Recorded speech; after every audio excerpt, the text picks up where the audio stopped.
நடிகர் ராஜேஷ் அவர்கள் காலமாக இருக்கார் அப்படின்ற செய்தி மிகப்பெரிய அளவில் சமூக ஊடகங்களில் ரொம்பவே வைரலாக பரவி வந்துட்டு இருக்கு. அதோட திரைப்பிரபலங்கள் பலருமே அவருக்காக இரங்கலை தெரிவித்து வந்துட்டு இருக்காங்க. இந்த சூழ்நிலையில் மிகப்பெரிய அளவில் அவர் எப்படி சினிமாவிலையும் ஜெயித்து வந்தார், அதற்கப்புறம் ஜோதிடம், அதையும் தாண்டி எழுத்தாளர் அப்படின்னு பல திறமைகளை தன்னுள்ள வச்சுருந்தார். இப்படி இருக்கக்கூடியவர் கடைசியில் கூட பார்த்தீங்கன்னா மிகப்பெரிய அளவில் எல்லா டாக்டர்களையுமே அவர் பேட்டி எடுக்கிறது, அதுக்கப்புறம் நிறைய விஷயங்களை சமூக வலைதளங்களில் ஷேர் பண்ணுறது அப்படின்னு பல விஷயங்களை அவர் பண்ணி வந்துட்டுருந்தார்.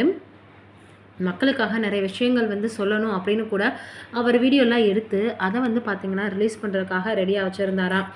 சரியாக பார்த்தோன்னா அவருக்கு கிட்டத்தட்ட சம்பவம் நடக்கக்கூடிய, அதாவது மே 29ஆம் தேதி அன்று காலை உடனே சரியாமல் இருக்குது. துபாய் போய் வந்திருக்கிறாரு. அந்த நிலையில தான் இவருக்கு இப்படி ஒரு நிலைமை ஏற்பட்டிருக்கு. லைட்டாக தண்ணி வெளியில் இருக்கிறத அவர் எங்கேயாவது குடிச்சாருனா கூட அவருக்கு கோல்டு வந்துருமா. நுரையீரலில் கோல்டு ரொம்பவே பார்த்திங்கன்னா அவரை பாதிப்படைய வைக்கும் அப்படின்னு அவருடைய மகன் சொல்லியிருக்கிறாரு. அந்த விஷயம் மிகப்பெரிய அளவில் சமூக வலைதளங்களில் வைரலாக பரவி வந்துட்டுருக்கு.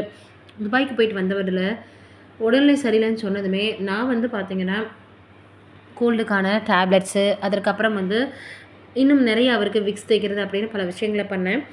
அப்படி இருந்தும் கூட அவர் டாக்டர்லாம் பார்க்க வேணாம் அப்படின்னு சொல்லிட்டாருன்னு அவருடைய மகன் ரொம்பவே தீபக் அவர்கள் உருக்கமாக பேசியிருந்தார். இப்போ அவங்களுடைய மகள் அமெரிக்காவிலேருந்து வரணும் அப்படின்றதுக்காக வெயிட் பண்ணிகிட்ருக்காங்க.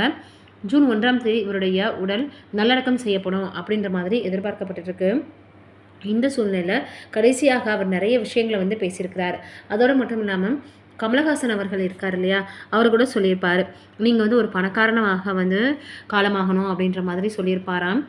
எதற்காக அப்படின்னா படத்தில் நடிச்சிட்டு இருக்கும்போது அவர் ரியல் எஸ்டேட்டுக்கு போயிட்டாரா, எதற்காக நீங்கள் ரியல் எஸ்டேட் பிஸ்னஸ் பண்ணுறீங்க, படம் நல்லா தானே நடிச்சிட்ருக்கீங்க, நல்லா தானே போயிட்டுருக்கு அப்படின்னு கமலஹாசன் அவர்கள் சொல்லியிருந்தாராம். அவரை வைத்து படம் இயக்கணும் அப்படின்னு கூட கமலஹாசன் அவர்கள் பிளான் பண்ணியிருந்தாராம். இந்த சூழ்நிலையில் இப்போ இவர் 75 வயதை கடந்திருக்கிறாரு. ஏற்கனவே நிறைய இடங்கள் அவர் சொல்லியிருப்பாராம், 75 வயது வரைக்கும் நம்ம வாழணும் அப்படின்றது மிகப்பெரிய அளவில் ஒரு பெரிய விஷயம். யாருக்கும் எந்த கஷ்டமும் கொடுக்காம நம்ம பார்த்திங்கன்னா அப்படியே காலமாகிடணும் அப்படின்னு சொல்லியிருப்பாராம்.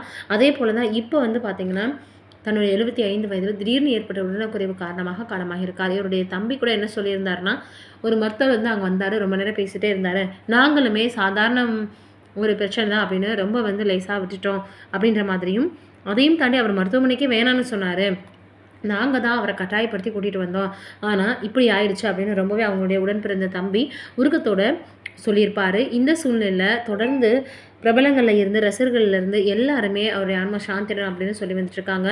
ஒரு எழுத்தாளர், ஜோதிடர், ரியல் எஸ்டேட் பிஸ்னஸ் பண்ணுறவர் அப்படின்னு பல முகங்களை இவர் பார்த்திங்கன்னா நம்மிடையே அழகாக வெளிப்படுத்தியிருப்பார். இதோடு மட்டும் இல்லாமல் அவங்களுடைய மனைவி 2012ஆம் ஆண்டு காலமானதுக்கப்புறம் தன்னுடைய மகன், மகள் இருவரையுமே இவர் தான் பேணி காத்து வந்துட்டு இருந்திருக்காரு.